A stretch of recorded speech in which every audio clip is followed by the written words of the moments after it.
this meeting back to order. The controversy engulfing the school board caught the attention of local newspaper reporters, including Lori Lebo, who grew up in the area.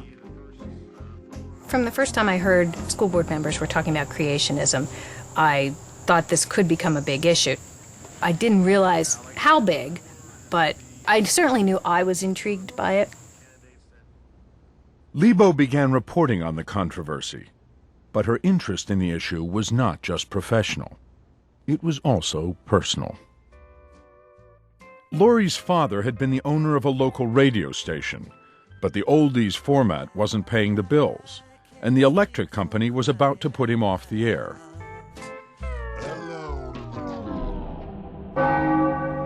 The next day, a gentleman came in who belonged to a local church, wanted to lease programming on the radio station, and offered to pay a decent sum of money. And overnight, the radio station became a Christian radio station. My father became born again. In her articles, Lebo would write about the 1987 Supreme Court ruling that would keep Buckingham from introducing any creationist text into biology class. In the meantime, Buckingham was in touch with two organizations known for questioning Darwin. One was a public interest law firm in Michigan called the Thomas More Law Center. Headed by former public prosecutor Richard Thompson, famous for his efforts to convict assisted suicide advocate Jack Kevorkian, the firm bills itself as the sword and shield for people of faith. Bill Buckingham contacted me as a private citizen and also as someone who was concerned that the biology textbook presented only one side, and he thought there should be other alternative theories involved. And that's when I introduced him to the theory of intelligent design and indicated that I thought that that theory could be taught alongside the theory of evolution and pass constitutional muster. I asked, if there were any reference books out there, and they gave me the title of the book of Pandas and People.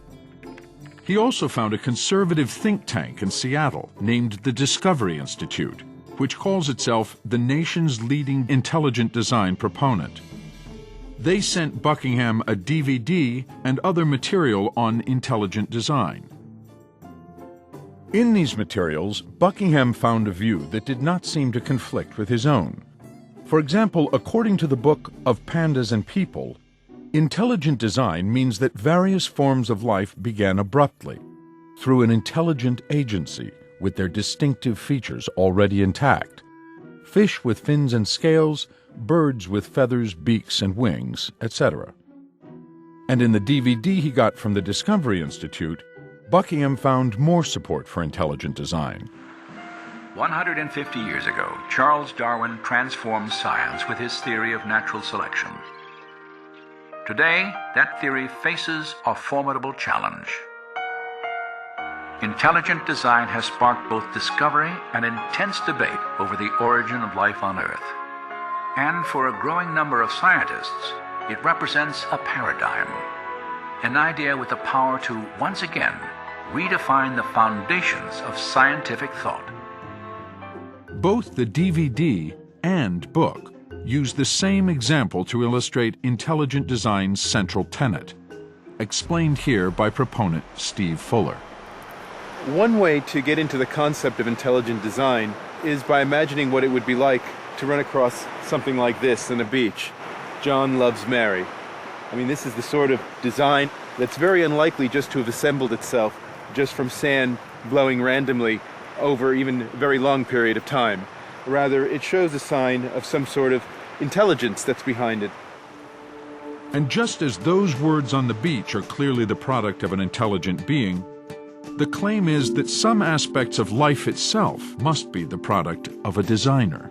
Intelligent design, in my way of thinking, states that life is too complex to happen at random, that there had to be a designer, something to shape how things went, so to speak. In the book of Genesis, the designer would be God. But in the materials Buckingham received, God is never mentioned. The designer is called an intelligent cause or intelligent agent.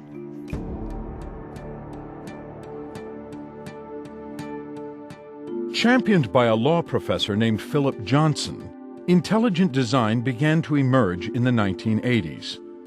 This whole Darwinian story, it seems to me, has been very much oversold. Everybody is told that it's absolutely certain and certainly true, and because it's called science, it has been proved again and again by absolutely unquestionable procedures. But this is not true. It's an imaginative story that has been spun on the basis of very little evidence. An emeritus professor at the UC Berkeley Law School, Johnson wrote a book called Darwin on Trial, in which he laid the groundwork for the intelligent design movement. For years, he's been making the claim that evolution may produce small-scale changes, like the different finch beaks Darwin observed. But for humans to come about requires the intervention of some kind of intelligence. That is the basic intelligent design proposition, that the unintelligent causes by themselves can't do the whole job. An intelligent cause had to be involved. Armed with this new information on intelligent design, Bill Buckingham returned to the school board. He had been told that intelligent design was a good compromise between his religious beliefs, is what he told me, and Alan Bonsall told me that too, and what the courts will allow.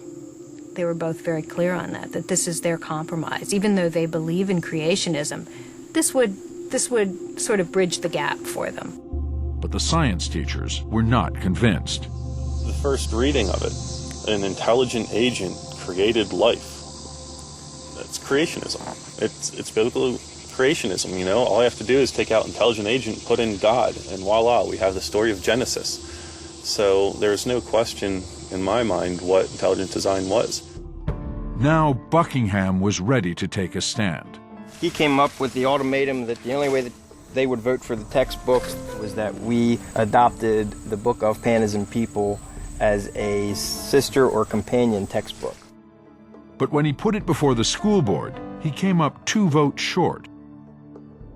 The board chose to purchase only the standard biology book, co-authored by Ken Miller. Pandas was shelved. That might have been the end of the story, but a few weeks later, 60 copies of Pandas turned up in Bertha Sparr's department, a gift to the school from an anonymous donor. Then, without consulting the teachers, members of Buckingham's curriculum committee drafted the outlines of what became a bold new policy for the science department. It was brought before the full school board for a vote, and after a heated debate, it passed 6-3. In its final form, the policy mandated that all students in 9th grade biology be read a 1-minute statement telling them that Darwin's theory is not a fact, and that it contains gaps. Suggesting intelligent design as an alternative, it directed students to the 60 copies of Pandas that would be available as a reference. The school board members who voted against Buckingham's proposal resigned in protest.